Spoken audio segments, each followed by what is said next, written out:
Fantastic. So, Jim, let me start with you. You did some presentations at DattoCon. I know I'm putting you on the spot here, but what was your takeaway from the event? What were you hearing from MSPs? Was there anything that you really, there's 20, I always think it's interesting, when you're in an event with 2,500 MSPs, and I know you guys spoke with a lot of them.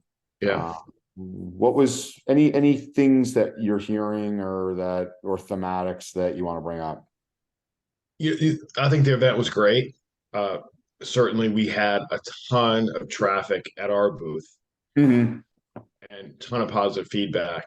The presentations went, I think, really well received. I didn't do anything on SaaS Alerts. I did an M&A panel, and then I did a co-managed panel with Gary, which is a lot of Mm-hmm. fun. But it actually led into some of the things that we've been talking about and some of the great ways that MSPs can make money with cybersecurity doing co-managed, right? And everyone knows on this call that we released role-based access control last year. And that plays right into really marketing yourself as a security vendor for internal IT departments, because now you can push the control down to them. They can play with the tool, do the work, you collect the money type of thing. So yeah, we had some really good conversations around that and how much margin is in that business. I'll also say, like, I didn't pick up his name because at one point our booth was really crowded with a lot of people, and one guy just came up to me and tapped me on the shoulder and just said, "I don't want to take your time. I just want to say I love your Thursday community call." So I wanted to make sure I got that in as well. And you guys on this call, I think, are doing a fantastic job spreading the word. We had one individual come up to us, Andrew, and say, "I don't need to see a demo. I don't need to do a trial. I just want to sign up. I hear unbelievable things about SaaS alerts, and I just want to become a partner, and I want to start now." So that's pretty rare. I've been doing, events for a long time in this space, and that hardly ever happens. I think it's testament to, our community, what we've built, and all of you spreading the word about how effective SaaS Search has been for you. And overall, we just had a fantastic quarter. Last week was a really, really busy week for us. A bunch of you locked in, took advantage of the 3 year opportunity to lock into your low price point. And I had a few folks come up to me at the event and thank us for that opportunity. But overall, just really great stuff going on right now. Good, Jim. Excellent. Um, Michelle, over to you. I think you wanted to reinforce the FortiFest, and was there other things? Well, yeah, I just want to remind everyone that FortiFest is happening. So hopefully you're using Fortify. I'm sure most of you are, but if you're not, now's the time to do it. By the way, is there for example, like if there was somebody that came on to this week that doesn't know what FortiFest is, Michelle, is there an area they can go to learn about what it is and how to get involved? You know what? I'm going to put that on the homepage right after this call. Okay. Okay, fair enough. Yes. Yeah. Yeah. But FortiFest, just a brief overview. FortiFest is a contest we're running this month. So if you're new to SaaS Alerts, you're going to want to start using Fortify, and that's really all you have to do to participate. And then, offhand, what were the first person to get to 100%? I know that's one of them. There are 3 prizes. Okay. Our $500 prize for you, and then $500 to the food bank of your choice. So I'll get that all up on the homepage after this, but all you have to do, like I said, is start using Fortify. I like the food bank thing, especially going into Thanksgiving timeframe. Right. Yep. And it'll be announced on the November 16th SASE call. So just right in time for Thanksgiving. Yeah. So you'll be able to make a little money for yourself, pay for your own family's Thanksgiving dinner, and you'll be able to help, those folks in your area too, if you're able to win and help supply those folks that maybe aren't as fortunate as all of us. And in terms of the categories, Michelle's right. It was, the first MSP that can get to 100 on their on their Microsoft security score. So the greatest level of improvement in terms of how many it's you have to have a minimum of at least 10 tenants in there for this one. How fast you can or the most improvement you've made across your tenants from a score perspective. And then I'm trying to remember the other one. There's another category as well. But Michelle will get it all up there so you know. Very cool. And then, by the way, the fourth prize is at IT Nation. If you're attending, you get to dance with Jim. At, I was going to say you get to work out with Andrew Morgan one morning. Too funny. All right. And then I just put in my PowerPoint here, which I'll bring up in a second. I just put in, does anybody have questions for Chip and the product team? Is there anything that you wanted to bring up? Anything that you might have, whether it's Fortify or the core, product that you've recently used that you have questions on before we get into today's topic? I had a couple other things too. Oh, okay. But Eric did mention that it's the percentage of, the third one is the percentage of clients set up in Fortify in relation to the number of clients they have, obviously. Thank you, Eric, for that. Okay, so I just have two things. One, this is going probably at least a month, maybe 2 months back. There was we had talked about Microsoft and scaling Microsoft, and we actually, with the help of Andy Rowe and Eric, I think it was Eric Monroe, put together a sales enablement piece for you that I am dropping in the chat right now. And it talks about, it shows you can use it for prospects and clients just to show them why Microsoft 365 is so complex and they shouldn't be trying to manage things themselves. So that is for you to use. I will also put it in channel program. So feel free to add your logo to that and share. The other thing I have, okay, we are going to be starting up office hours with Ben Jones and Anthony. I think they're both here. So you can pop on. It'll be Tuesdays at 11 a.m. starting at the end of the month. I think we said Halloween, right, guys? I'm going to do October 31st at 11 a.m. Eastern. Costumes optional.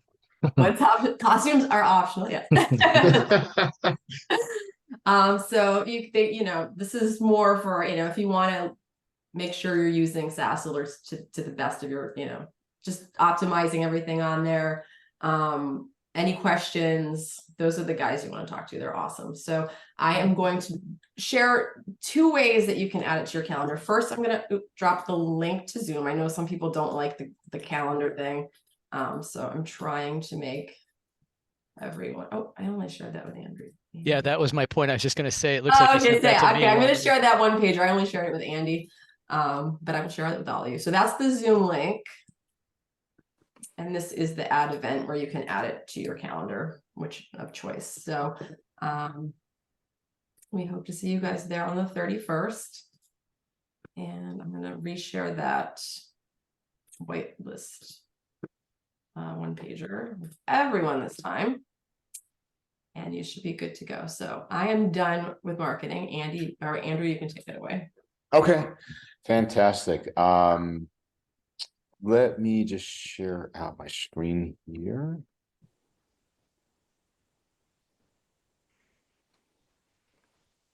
And let me know if you can see the PowerPoint. Yes, we can. All right, fantastic.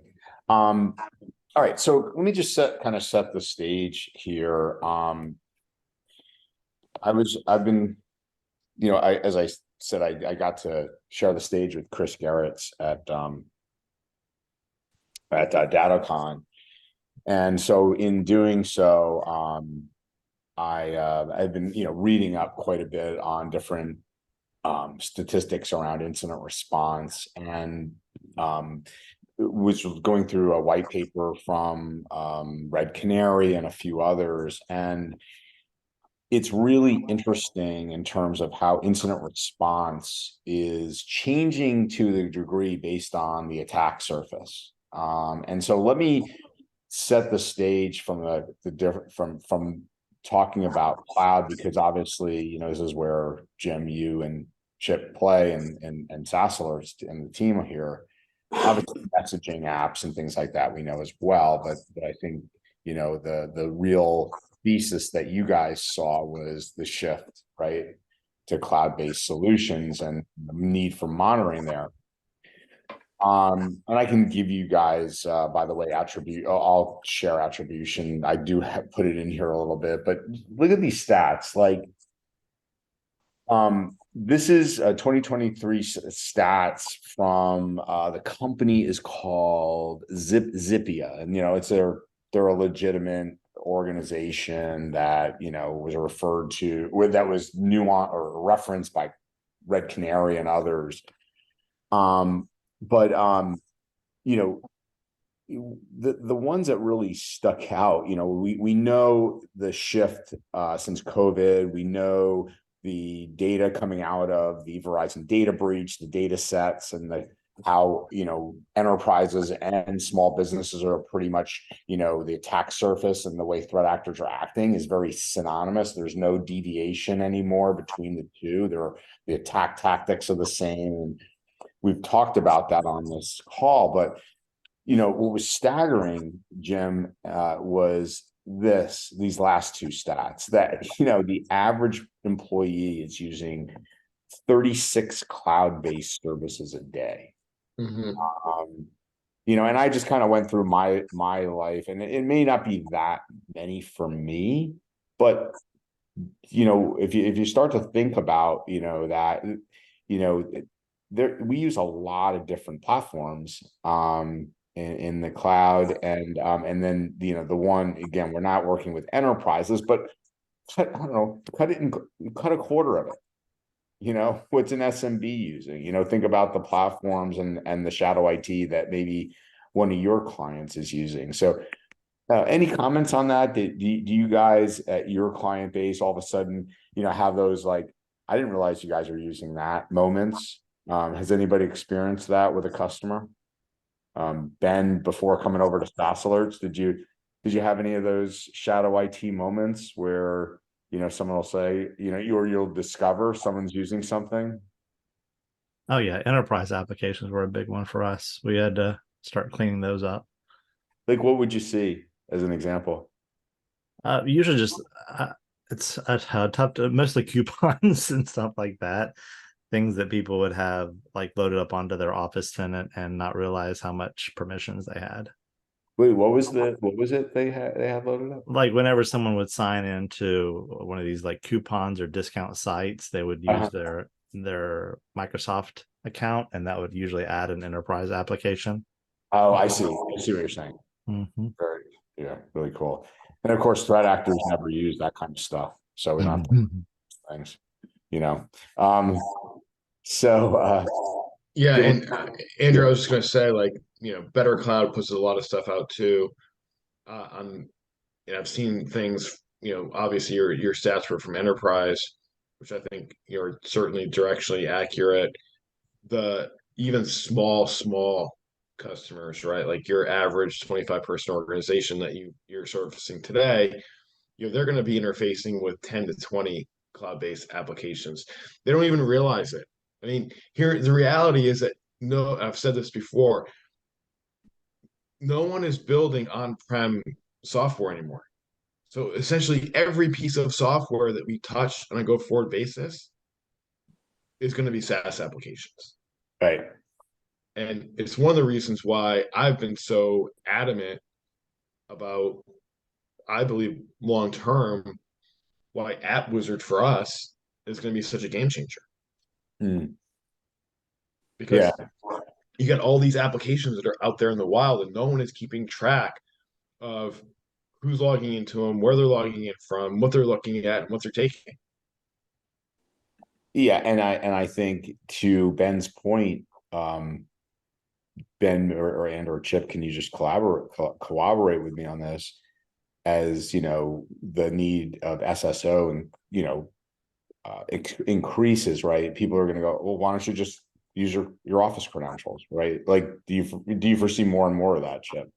Absolutely. I mean, I think we've been really consistent in pounding the drum that some kind of corporate maintained directory service should be used as the authentication for any business app that anyone's using. It's, so it's either OAuth from Microsoft or Google, or a third party SAML based SSO. It has to be. Otherwise, you simply don't have any visibility into what people are doing. And now what they're doing is outside the boundaries of of the virtual corporate space. It's funny, we had a discussion about this morning in our risk committee meeting, just because we review our own practices and systems all the time.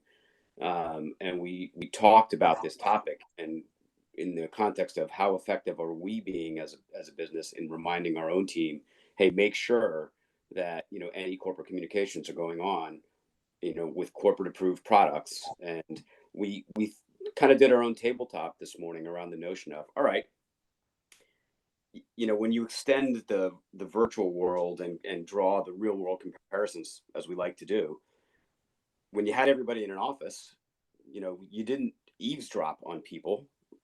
You didn't have listening devices in everyone's office to see what they're talking about.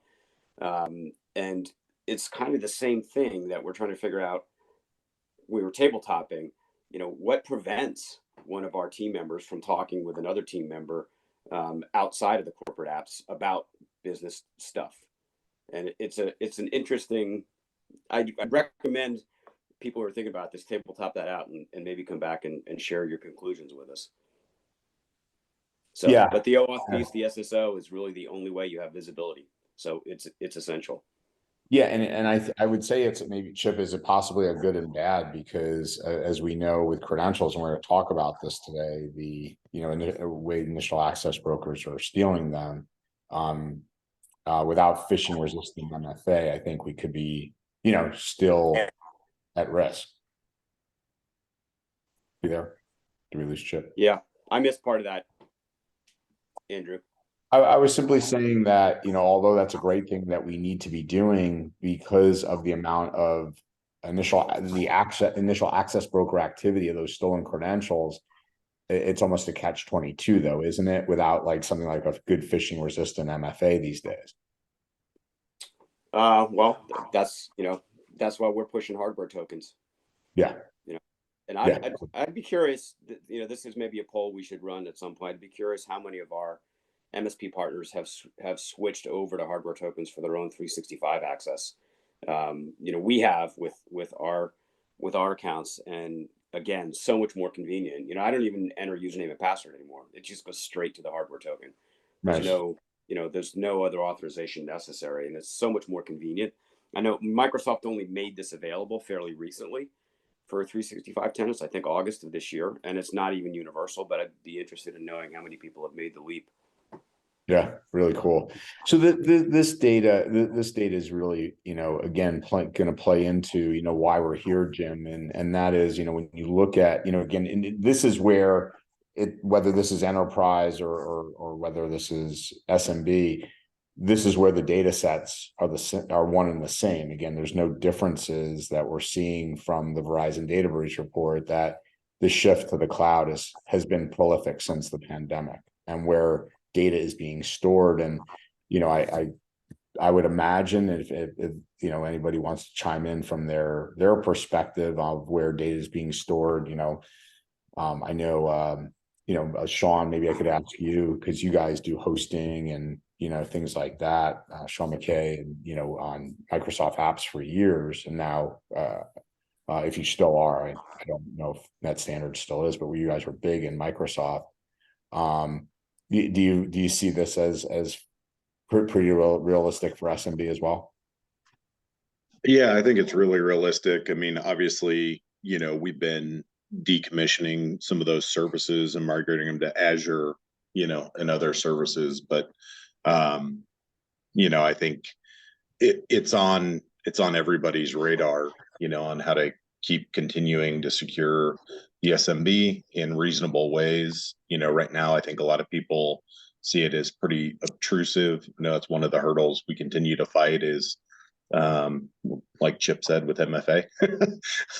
And hardware tokens, I think, presents a way to get around that and not have to worry about it. And the more you pin together the services with SSO, I think the less painful it is and the more secure the organization is, which at the end of the day, that's really what we're, striving for, is not to be a nuisance, but to secure the data and the organization from threats. Yeah. Yeah. Really, really good point. So, what about the threats in the cloud, right? And this is a quote from Red Canary. And again, Red Canary, although they do mainly, play up market, they have a lot of SMB customers as well. And so I thought this was really a fascinating a quote, Chip, that obviously we know cloud adoption is giving us new threats. We've had Bo on talk about this numerous ways in which he when he's brought in to attack an organization, right? We know he's attacking it very differently through the cloud than he would on-prem. But that being said, I think it's critical that we as MSPs, again, we talked about us being the first, feet on the ground, if you will, and Andy, going back to the analogy of CPR, right? We're the first responders. So what are the things that we need to be aware of? And what was really evident, and again, I know it's not going to be shocking, is this came out in the SASE report this year, correct, Jim? Correct. Right? The use of valid accounts, right? So this is directly from MITRE ATT&CK. I suggest you guys go take a look at this. But this is specifically how somebody is going to access you or your clients' systems, right? In terms of their cloud accounts. So any questions on that? And is anybody doing any modeling around MITRE and MITRE ATT&CK these days? No, we're not doing anything. I think one of the things I think is specifically lacking in SMBs is the vetting of these vendors, right? How they're using credentials, what they're actually storing. I just don't think a lot of SMBs have a true vendor management process. And I think it's new for MSPs to kind of bite off on how to properly vet a vendor, that you're bringing to the table, to even know what portion, of risk they're opening themselves up to through these different cloud vendors. Yeah, vendor management's a big thing. We've talked a lot about that on the cyber call. In fact, we had one not too long ago. So it's a really good point, Sean, that this is a whole nother area of discipline that as MSPs, us bringing on more and more tools, that we're going to have to incorporate somehow, some way into our process. So we know that, when again, nothing incredibly new, but what was interesting, I had a conversation with an MSP at DattoCon, and I wanted to share this, right? And do most people know about shared responsibility models? I think this is really important because he brought up the fact that he was in the conversation with a decent sized customer, and and they had migrated Sean to coming back to back in the day when I used to work with Walt. I don't know if he's still involved in the company, but but this is in the early 2000s, and back in the Great Plains days. But now that we have Microsoft Dynamics, the question from the customer is, well, hey, if it's in Microsoft and I'm paying this money, aren't they taking care of the security, right? And we need to be again have these conversations with them. This was part of the talk track Chris and I had yesterday at DattoCon. Is when's the best time to talk to a customer or a prospect about incident response? Well, way before the incident happens, about who's responsible for what. The other piece is regarding this, and then I'd like feedback if anybody has any. Is not only who's responsible for what in terms of the cloud, but where does your MSA end and incident response begins? Because I ask that question to MSPs all the time, and very few can give me a clear answer.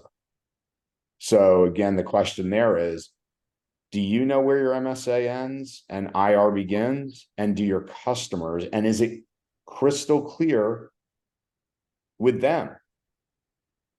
Because I would take the assumption that if it's not, when an incident occurs, they think you're going to carry them through that incident if that conversation hasn't happened. Anyone want to comment on that? And have they had those conversations with their customers? I think they also assume that you're going to be doing it under your existing contract too. Is that Ben? Yep. Yeah, well, that's my point, is the MSA isn't right, the agreement. Like I'll go on the other, let me give you a different narrative of the same situation. So I know of an MSP that's really, really good at this. He has about 150 clients. They're a big MSP. They're about 24 million.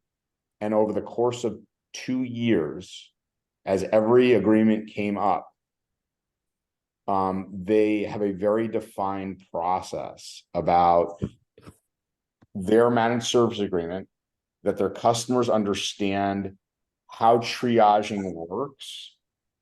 If there's a suspected incident, what they will do, and that they have an IR firm on retainer.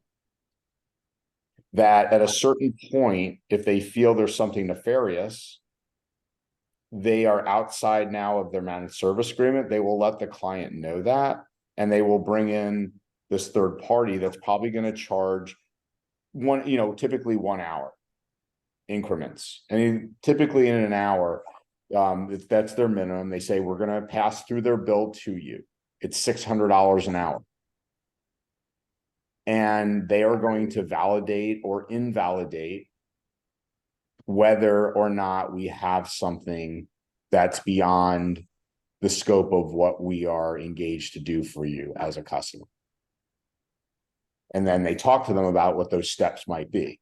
Those steps might be call cyber, more than likely call attorney, call cyber insurance, etc. If indeed that happens. So any comments on that? And is anybody working on those things with their customers?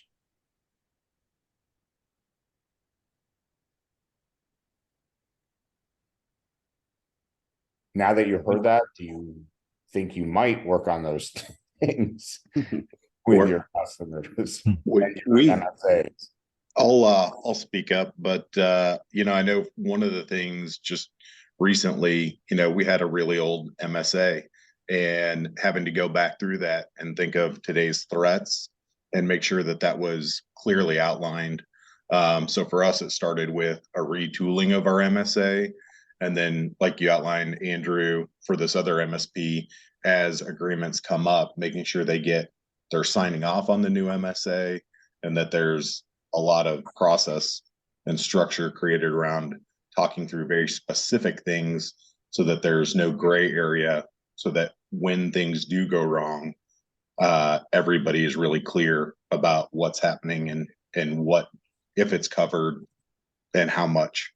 Yeah, thank you for chiming in, Sean. It has never been more important. Like just things like MFA, I bet, Sean, that you guys were probably very specific on. Hey, whatever your language says, something like, we require MFA. If you choose not to invoke MFA and you are compromised because you choose not to invoke MFA, you are responsible. Right? Things like that. So the customer really understands this. This comes back to, again, I've deviated off of shared responsibility, but that's really what we are in when it comes to our relationship with our customers these days in terms of risk, right? We have to be really crystal clear on this. Because if and when a customer does have an incident and you are not crystal clear and your MSA is not crystal clear, guess who the cyber insurance attorney is going to go after? I'll give you one guess. The easiest policy to tap. Exactly. Starts Exactly. with M and ends with P. Yeah, Yeah, exactly. three So letters. just to show you this, I'm not sure if you've seen this. This is really interesting. And this is where I think SaaS Alerts comes in really well. You know, in the world of SaaS, knowing that we are pretty much across the board, you know, if we think about our customers, if it's not M365 and their line of business app, right? These days, take even banking and healthcare, things are in the cloud, right? Your critical services, your critical applications. And then, the top ones over here, Chip, I really focused in on because I think you guys are doing a really good job in these areas. And these were the two top ones, again, where you see threat actors focusing, right? And these are the ones that you guys can bubble, to the top. So does that make sense, Chip? I think, these other ones, although important, I don't see a lot. I mean, I could be wrong if someone wants to correct me, but I don't see a lot of, networking in the cloud these days with MSPs, right? It's more traditional. So the cloud storage logs, the cloud app logs over on the right, and the security group logs, they have, they're analogous to what we do as well. I mean, we're obviously tracking all that file data. The file behavior, the account behavior around files is one of the best indicators that you might have a compromise. But Andrew, I actually want you to jump back a slide for just 1 second, because I want to comment on the responsibility matrix. This is a great presentation that I think MSPs can borrow from to build a similar presentation of this matrix and boil it down to the customer and their end users. Include them in this chart. Not just client, but really boil it down to, okay, it's your administrators, it's your management, now it's your end users down here. Because there's a really important point that I think often gets I don't know about overlooked, but it doesn't get stated boldly enough, and that is almost no one in the cloud universe can stop the moment where an attacker gains control of an account. Not even Microsoft. Like, there are so many different methods that this happens. All that we can do is observe it as quickly as possible, and then react to it and take steps to remediate it. But it's always something that almost always something that a user has done, either from a configuration standpoint or willful misconduct or clicking on a phishing link. Like, there's always that moment, sort of like the moment of conception of the attack, that there's no preventing it. Like, Microsoft doesn't have tools to stop it. It's not like there's some magical piece of technology that's gonna prevent that moment. It's just how fast you get there. And I think it's really important to set that expectation with customers, because they think of us collectively, the techie guys, the MSPs, as sort of miracle workers in a black box, and they don't necessarily understand that this stuff is going to happen. What's important is how quickly you recognize it and how well you remediate it. Does that make sense to everybody? I think it's an excellent point. A really good point, Chip. Any comments on that? Because it's a really, really awesome point. In fact, if I can find this real quick, I just want to show you guys something. If you would give me a moment, because this is one of the things that we talked about yesterday, and I want to show you this. Can you see the boom slide? Yeah. Now? Yeah, we got it. Okay. So, yeah, this is kind of what you're talking about, Chip. Like, we have this window of time for containment, right? And I'll flip here, from this slide to this slide, right? Let me bear with me 1 second here. I'll show you. Right, when the attacker comes in, right, there's this, as Chip said, like, we're observing this, right? And SaaS Alerts is alerting you, or another tool, an EDR or something. But in this case, if it's something that related to SaaS Alerts, you have a window in time, right, where the threat actor is on your turf, right? And this comes back to the whole CPR analogy, right? For us to think of ourselves as, you know what, we're not going to be an incident risk handler, an incident, response company. Yeah, I'm in full agreement with you. But we have to not only, number one, explain this to our customer of this quote unquote threat life cycle that we live in today, of how the attacker is getting in, not from a FUD perspective. That is not what I'm talking about. I am talking about setting expectations with them on, as Chip was saying, who's responsible for what, right? When do we say as MSP, enough? When do we know, hey, we're not going to just clean and wipe a system, right? Because of potential forensic data. And this is where we really have to, again, as Gary Pica says, we've got to charge more, because let's just say we have a regulated customer, right? We've got breach notification, right? Have we discussed those things with our customers? If in the event that there was data compromise, we have a certain window of time. Are we all on board with what to do and how to do it and who's responsible and what the team is? Right. So sorry for going off on a soapbox, but is that the kind of stuff you're talking about as well, Chip? Yeah, it's exactly it. And again, we're the whole point is in the context of this discussion with customers about what their expectations should be, and who's, who is not just responsible in terms of taking action, but how does legal responsibility flow, and what is it possible to do? So I think customers, we probably allow them to have an overly false sense of security because they're working with us. Like, we want them to trust us, and we want them to believe that we're doing everything possible, and we are doing everything possible to protect them. But that doesn't mean that an incident can't happen, and they have to understand, their responsibility in that. And that's down to the, every person in the organization has to be trained into a culture of, if something goes a little haywire, you have, I don't know, you have a low-level employee that clicks on a link, thinks it might have been phishing, and panics and doesn't want to tell anybody, after they've entered all their credentials into a token harvest bot.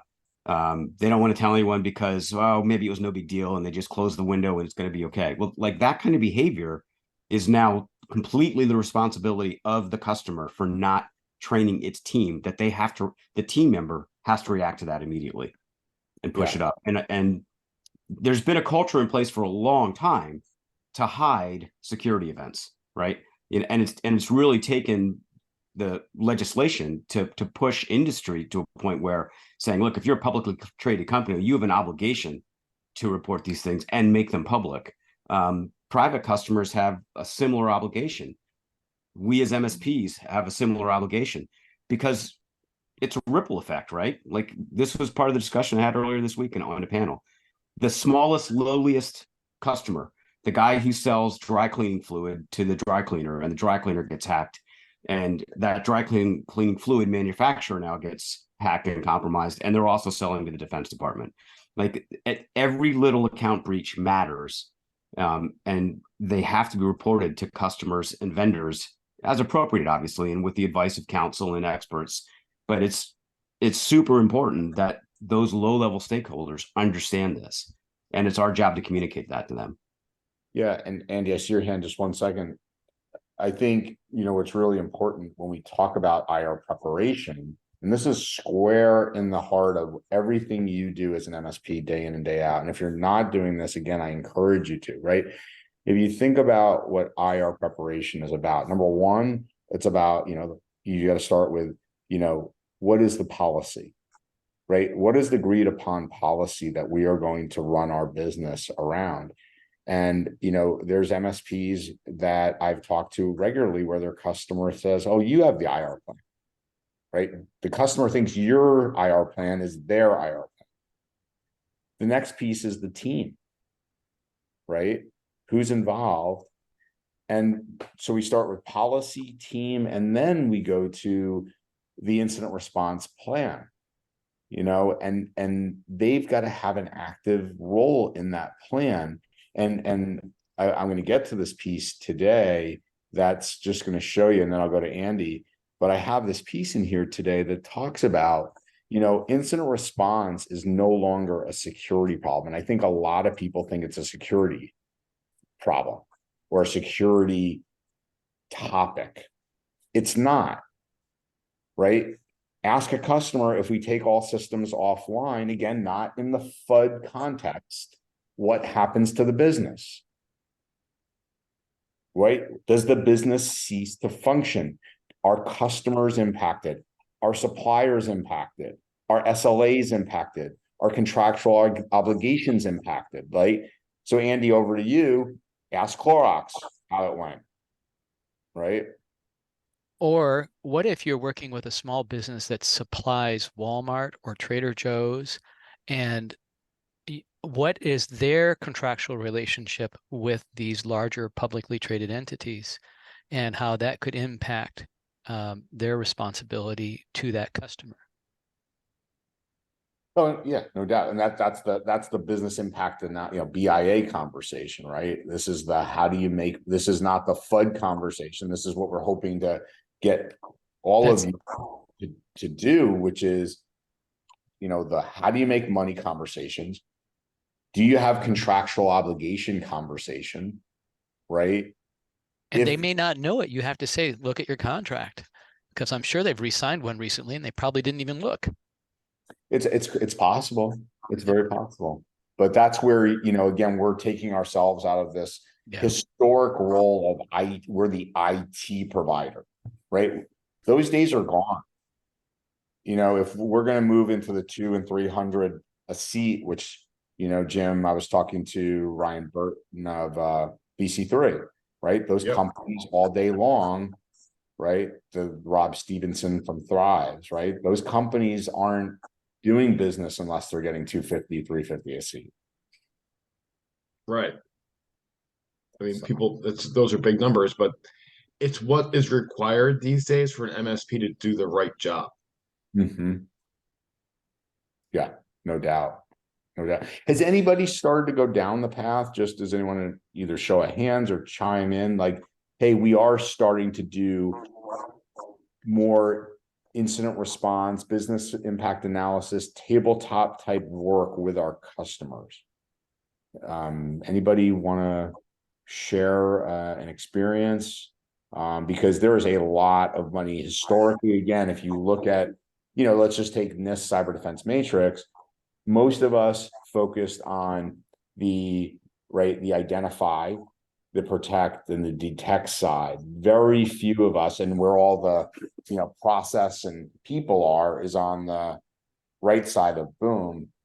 We historically as MSPs aren't on that side, don't talk about that side, yet that side, if you think about it, informs all of the other side and can drive a lot of the security controls and money that we would like to get. Anybody?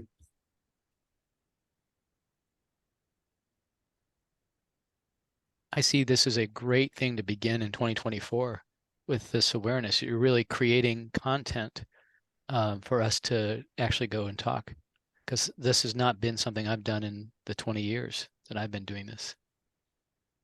Why 2024, Andy? You still got slow. I think for us, all of our security discussions when we talk about tools and service revolve around business impact, Andrew. I mean, for most people, just, helping them sleep well at night, although that's good, they really don't know how it's moving the needle. And so the way we're able to connect those dots is the business impact is, okay, what happens if you show up and you have no computers? How are you going to work today? And then start to do, kind of a straw man of a tabletop in the moment to get them thinking, okay, this is actually larger than a tool or a service. This actually does impact my livelihood, and here's how you start to connect the dots. So that's how we drive most of our security discussions. Yep.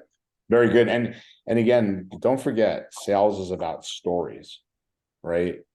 And if you have a client or know of a client or whatever, that's where to bring it. Hey, Sean, let me tell you why I'm asking you to bring this up. I'm not bringing this up to scare you. Let me walk you through a real world scenario that we recently dealt with. One of my clients, whatever, right? And you walk them through the scenario and you ask them, like, if that happened to you, what would you guys do? And just be quiet and see what they say.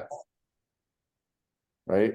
How many people want to take a guess here that the majority of your clients, if you said, hey, the majority, not all, hey, this is what recently happened. This customer, unfortunately clicked on this. There was an account compromise. What that means is, this threat actor was able to take over this, and this, and then they started doing this, and this, and lock the accounts. And, this company was down for 7 days. The employees couldn't get paid.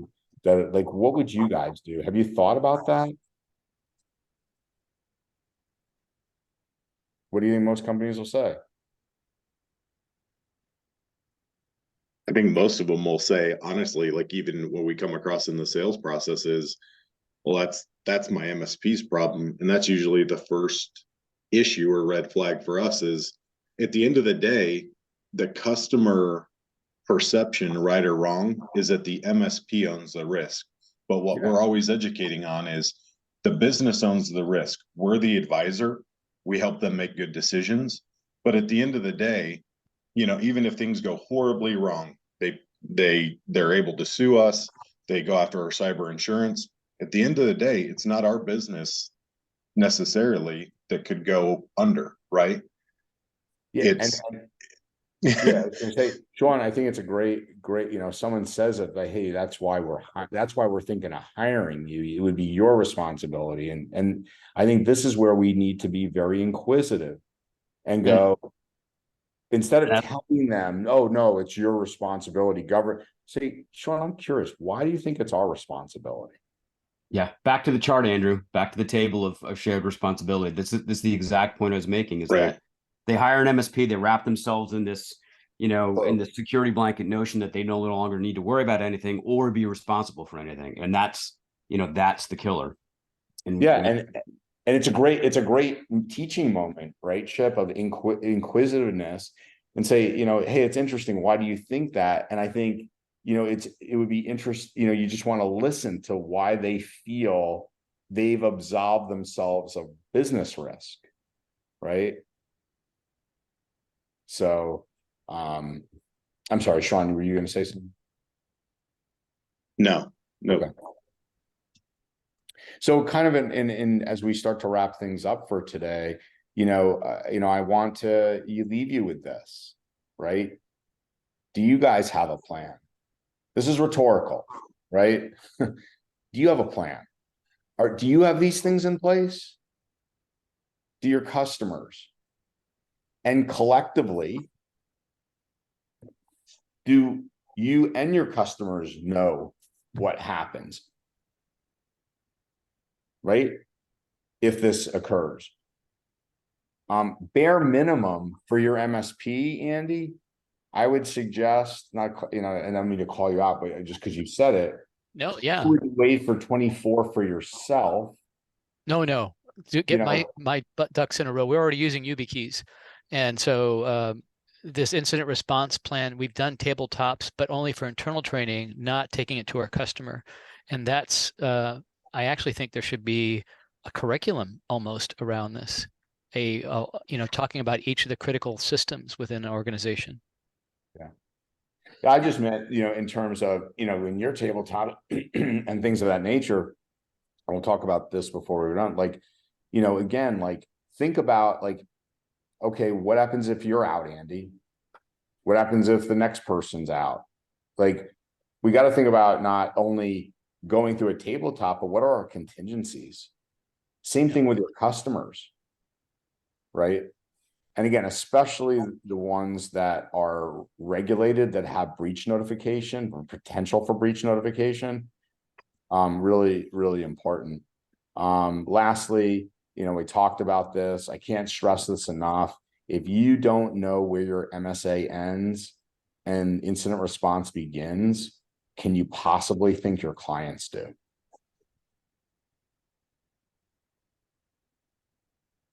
Good question. So we got 5 minutes. We got the poll results. It's interesting, Jim, the top poll result, 33%. Those numbers always seem to come right in that area, don't they? I know. It's crazy, isn't it? Super consistent. So we know it's right. You know it's right. And Yeah. Andrew, I want to pick up on something you said real quick. Sales is about stories. And we have a lot of stories here at SaaS Alerts, and you collectively have a lot. This is a forum to share those. If you don't have your own or one that's appropriate, for a customer, use ours, right? Like use the ones that we share, because they're valid and they're real. Mm-hmm. To the point where like the us catching the Chinese spy ring, obviously that was written about. Like that stuff really happens. It happens all day, every day. We just happened to catch one of them, and we were made aware of it by one of our partners. Yeah. Yeah. No, absolutely.